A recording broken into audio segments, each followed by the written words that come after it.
Alberta sits over one of the largest recoverable oil patches in the world, second only to Saudi Arabia. Covering 149,000 square kilometers, an area larger than England, it holds at least 175 billion barrels of crude bitumen, found beneath boreal forest, muskeg, and rivers.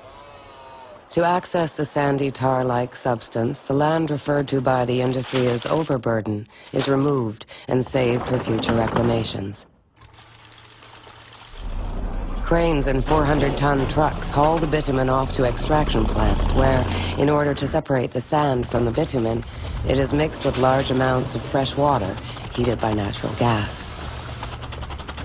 It is then spun with a chemical solvent to further remove clay and minerals, leaving the remaining wastewater to be dumped into enormous toxic tailings ponds.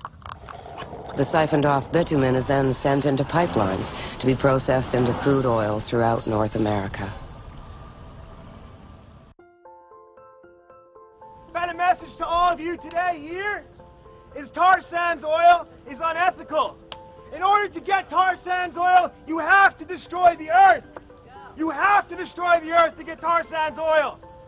You have to pollute the waters. We are at a tipping point in America's history for this environmental movement. With the XL pipeline, we can set a standard for everybody else to follow. Today we act. Today we send a message to them and everybody else. We are taking back our futures!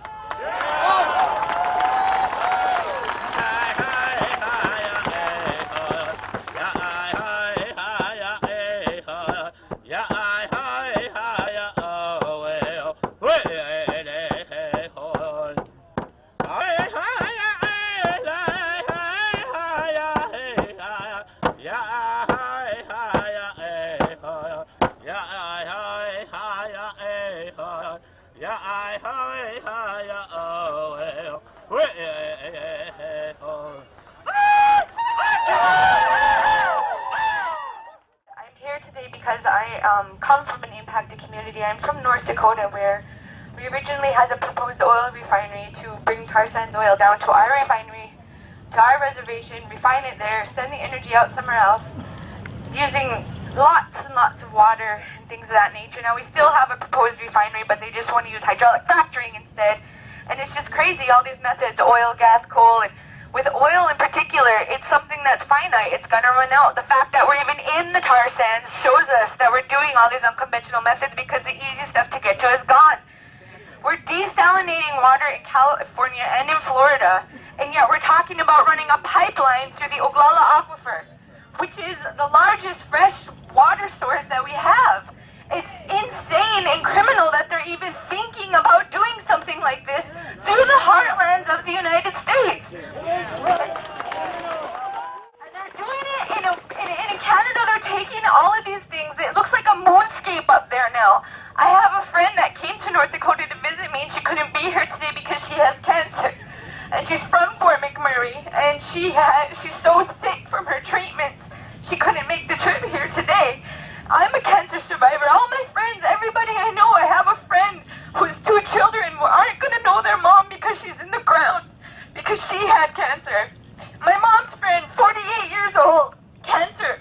My friend's dad, 50s, brain cancer. This is in communities of 300-400 people. And it's disproportionate impacts right now, but it's going to affect all of us. It is, in fact, affecting all of us.